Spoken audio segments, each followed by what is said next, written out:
Este evento que usted acaba de hacer, senadora Gálvez, pues ya se está viendo como un acto más de campaña. Y yo le pregunto si es ético que usted tenga este doble papel de senadora y al mismo tiempo virtual candidata. Lo poco ético es que la señora Sheinbaum durante 5 años haya usado los recursos públicos, entre ellos el del mantenimiento del metro, para hacer su campaña. Cheque usted los millones de pesos que han invertido en medios de comunicación alterno, en redes sociales, desde el gobierno federal.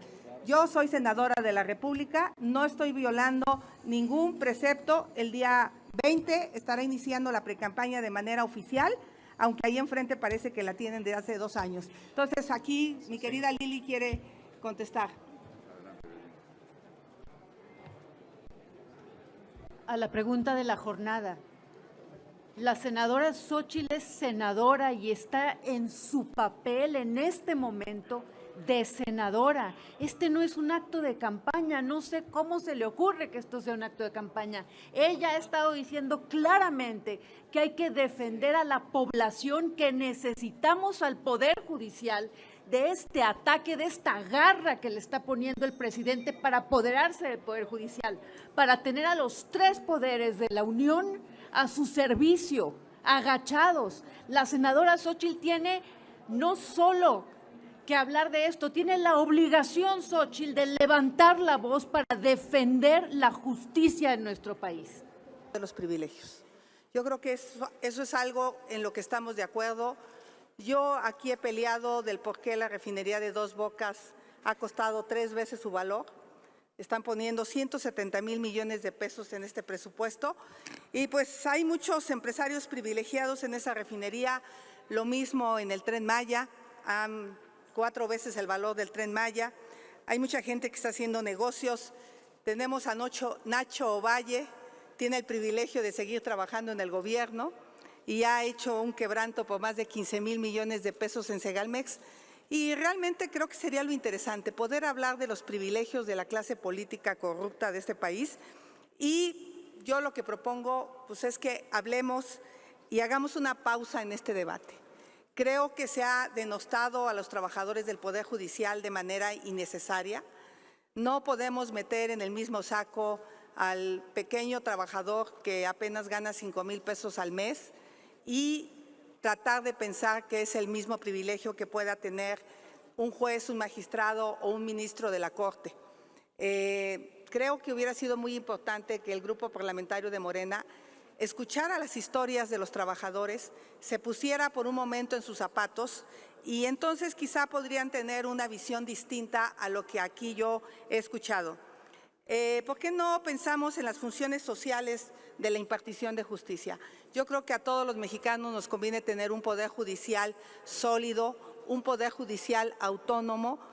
Qué lamentable que cuando una ministra presidenta de la Corte que no se doblegó a los intereses del Ejecutivo, entonces recibe los ataques que recibe. ¿Por qué no hablamos del rostro humano y las historias de compromiso de los trabajadores del Poder Judicial? ¿Qué hubiéramos hecho o qué hubieran hecho los papás de niños con cáncer si un juez no les hubiera otorgado un amparo para que recibieran un tratamiento? ¿O qué hubieran hecho los papás de los niños que pedían una vacuna de COVID si ese juez no les hubiera otorgado ese amparo? ¿O qué pasa con una persona que sufre una detención ilegal? Acude a la justicia, esperanzada en que un juez la proteja. Yo quisiera también hablar de la valentía de aquellos jueces que enfrentan a la delincuencia organizada. Qué fácil es decir por qué el Poder Judicial tiene casas en renta, pero imagínense llegar a una zona de conflicto como Culiacán, Sinaloa, desprotegido. O sea, realmente en ese sentido creo que tenemos que ponernos en los zapatos de los jueces y saber si es un privilegio el que tengan seguridad o si es un privilegio que tengan acceso a una vivienda digna cuando ellos están pagando su propia renta. Eso es algo que no se ha dicho. Los trabajadores pagan un complemento al seguro de gastos médicos mayores.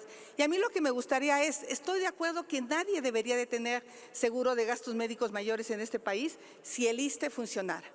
Pero yo les aseguro que ustedes mismos no se atienden al ISSSTE, no sean hipócritas. No van al ISSSTE porque saben que una cirugía se las van a programar en 2 años.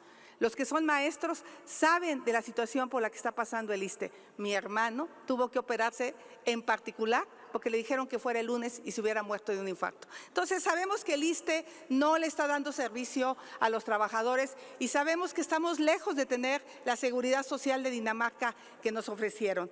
Entonces yo lo que propongo es, ¿por qué nos molesta que un trabajador se pueda jubilar con su sueldo completo?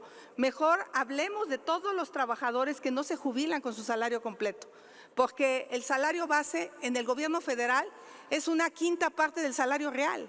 Entonces hay trabajadores que se jubilan con 5,000 pesos mensuales. Eso es injusto.